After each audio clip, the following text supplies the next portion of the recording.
Здравейте, потребители на YouTube. Аз съм ProGamer Хикса и днеска ще ви покажа как да си свалите Minecraft. За тези от вас, които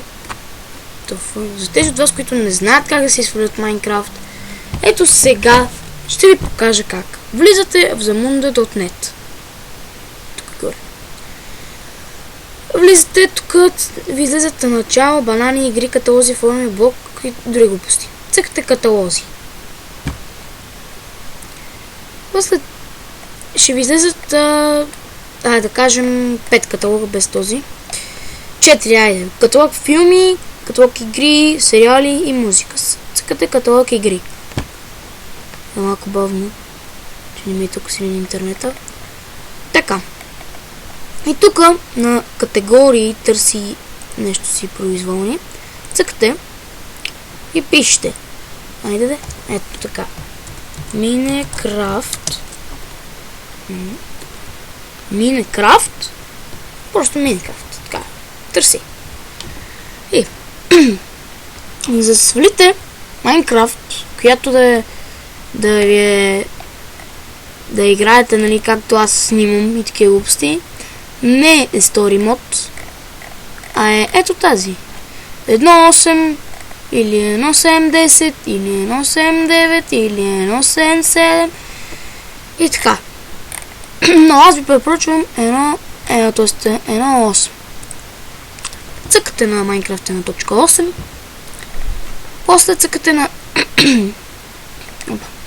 после цъкате на ето това Minecraft.8 exe. Така. Чакаме. Ще ви излезе пак тази страница, обаче отгоре с някакви други игри.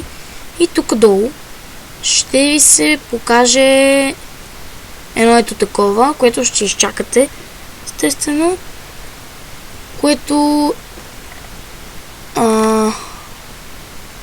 ще стане ето такова. Minecraft 1.8 exe torrent. Цъкате го. И сега трябва да ви се отвори и uTorrent. Така.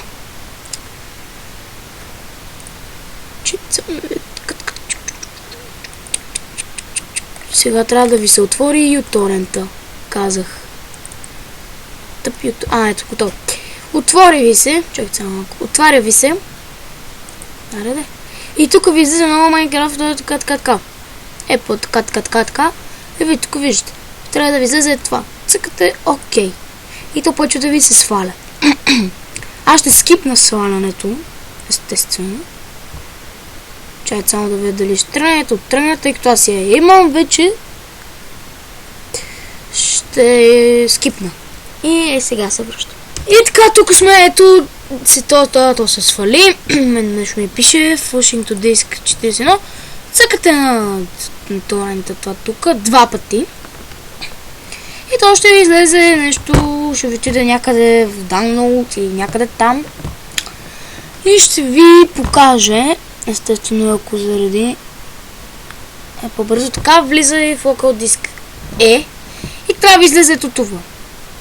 Вие го цъкате, естествено. Цъкате го. Казах, че го цъквате. Така. Цъкате го. Чакате малко. Чакате. Ето, излезе ви. Цъкате Yes. Може да махнете вече uTorrent, защото вече хич не ви трябва. И така. И това мога да махнете вече. Сега. Излезе едно ето такова. Welcome to Minecraft Server to Wizards. Цъкате Next. После пак Next. После пак Next. И накрая Install. Аз няма да го такова, защото вече нали го имам. Цъкате Install, чакате малко, много бързо става. Чакате, после то само ви тръгва. Ако ви спише Crash Report или нещо сорт, ми пишете в коментарите. Така. Сега аз тъкам Cancel, защото не ми трябва. Това беше за клипчето. Надявам се да ви е хареса. Ако ви е харесал, дайте положителен вод за този клип. Ще се опитам следващия епизод да снимам с фейскам. Чакайте, защото телефона ми нещо се бъдне. Снимам с фейскам. Надявам се да съм ви помогнал. Коментирайте.